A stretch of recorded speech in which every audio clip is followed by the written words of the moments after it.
wouldn't be my role as an driver to also be the commander, but I do a multi-role today, and I approach it, and I could take out, for instance, my binoculars to take a closer look at what's happening here.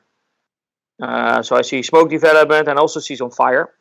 And from this perspective, I could start commanding certain actions. Exactly. What we could also do, even maybe what we can do before we start commanding actions, is show you a third method in which you can join as a trainee, and that's to use a CCTV matrix. So essentially what you can do is you can simulate multiple CCTV cameras that are located around the airport and view them all within a camera matrix. And these cameras can then be controlled, so they can be rotated, they can be zoomed, and they can be maximized.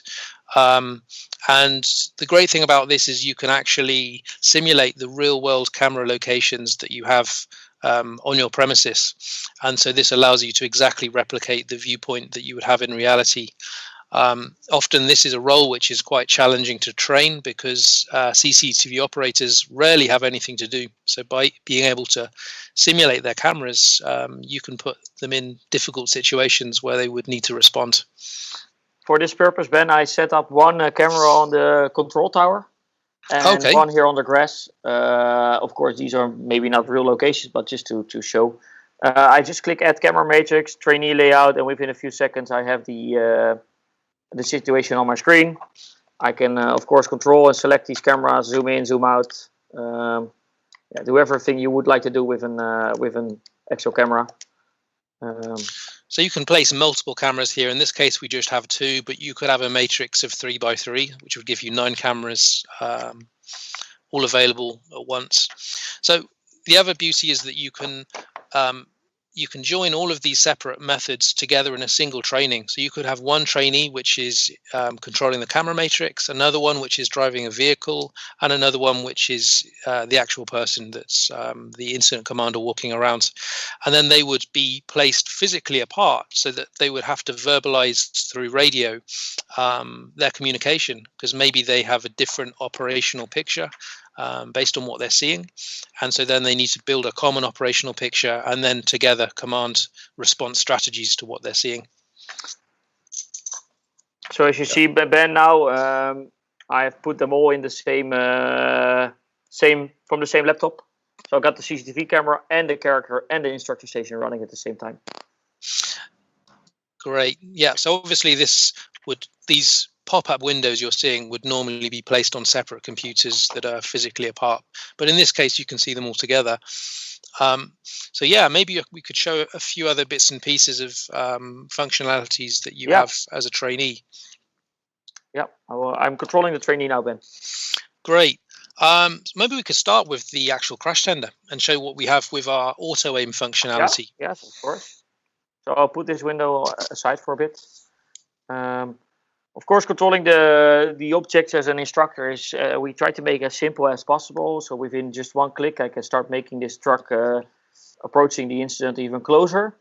And by selecting the right cannon, in this case, cannon, I'm going to move you, Ben, for a second. I can set the target, select the fire, confirm, and it will start spraying towards the incident. As you can see, we're not close enough. It's not reaching the truck, so it will know its limitations of what these types of crash tenders can do. So I can start making the approaching maybe a little bit closer.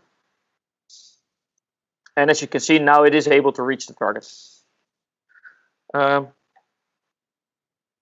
Yeah, so this is some functionality which we've recently added. So all of our monitors, our attack teams, and of course all the vehicles which have either foam or water sprays now have this auto aim functionality, which is really useful in a live training, because instead of spending time trying to aim the cannon, you can literally with a single click just set it in place.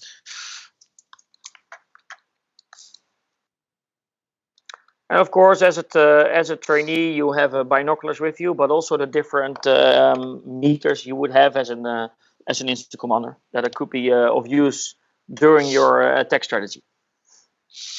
Exactly.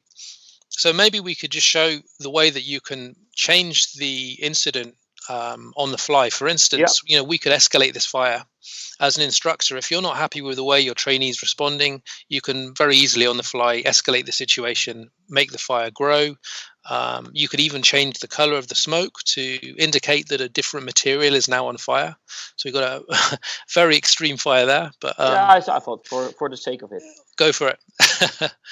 But yeah, you can change all of these properties on the fly within a few seconds so that you can give a very different picture of what's happening. I think now we have some bright red